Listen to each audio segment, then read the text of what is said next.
So I watched Gameoverse and honestly, this thing has insane potential. I've got some criticism too, and trust me, we will get into those later, but overall this is such a ridiculously creative pilot. The basic premise alone goes so hard. In this universe, every planet is basically its own video game world, and once the hero defeats the villain and beats the game, the entire world gets annihilated, which means heroes winning? Bad. Villains winning? Good. This immediately makes the story so interesting because suddenly every fight has this weird moral tension behind it. And our protagonist Kit, who already lost her own world, now travels between planets trying to save them by helping the villains win instead.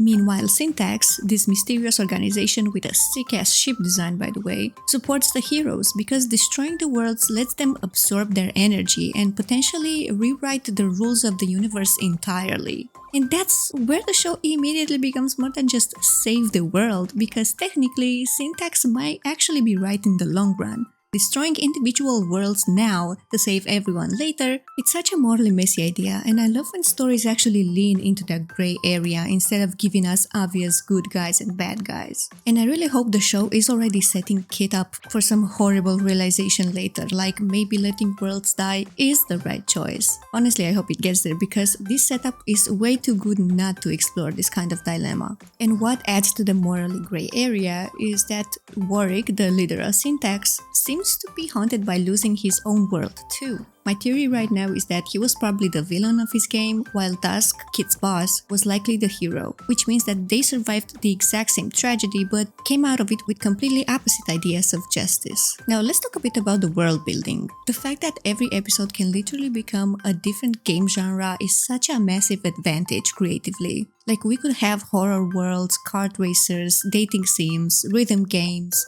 cowboy shooters, literally anything. Like the potential is infinite. And the animation somehow manages to keep up with this ambition. Because bro, the show is gorgeous. I love the low poly PS1 inspired aesthetic they went for. And the fact that this is all done in 2D is actually insane. Everything feels so expressive and bouncy and full of personality. The movement has so much weight to it. Even the jiggle physics looked so satisfying.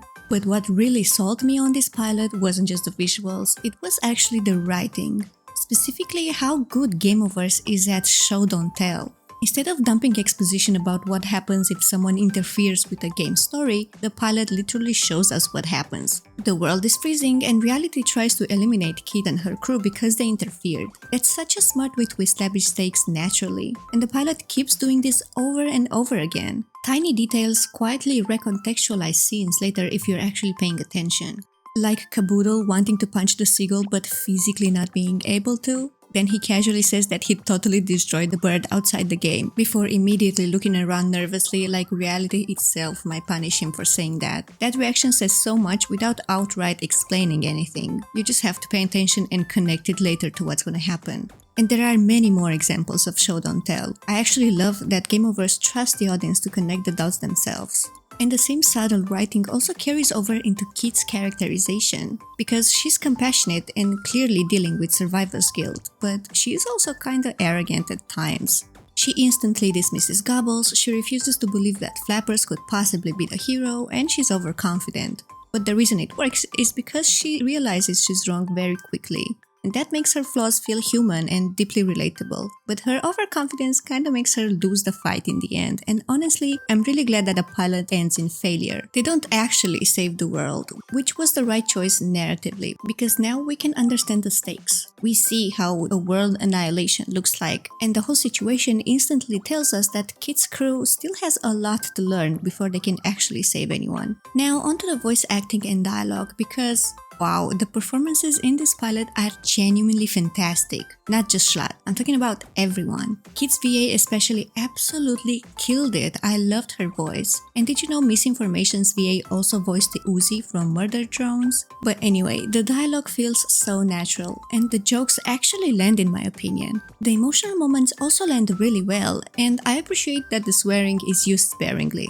Characters only really cuss during high-stress moments or just for laughs, which makes it hit way harder than if everyone was just dropping cuss words every 2 seconds.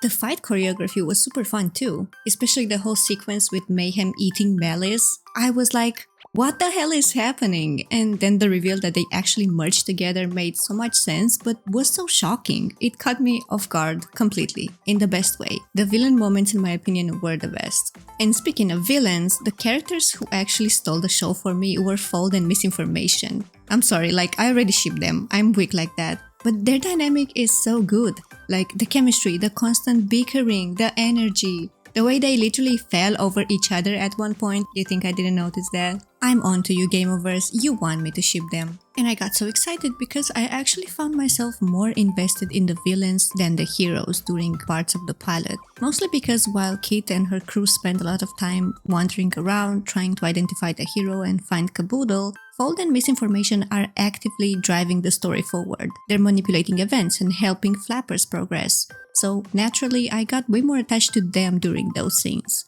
Which honestly makes one particular moment feel a bit weaker than it should have been. And I'm talking about the moment Kit finds out Flappers is the hero. I think the reveal could have been much stronger. Like right now the crew is basically learning it from a random NPC. But imagine how cooler it would have been if they figured it out through environmental storytelling instead. Like seeing a giant statue or posters or a newspaper headline or something, especially in a world where heroes are basically celebrities.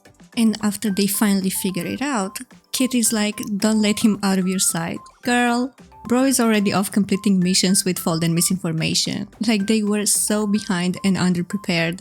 I can't wait to see how the team evolves in future episodes and lock into save game worlds because they really need more teamwork.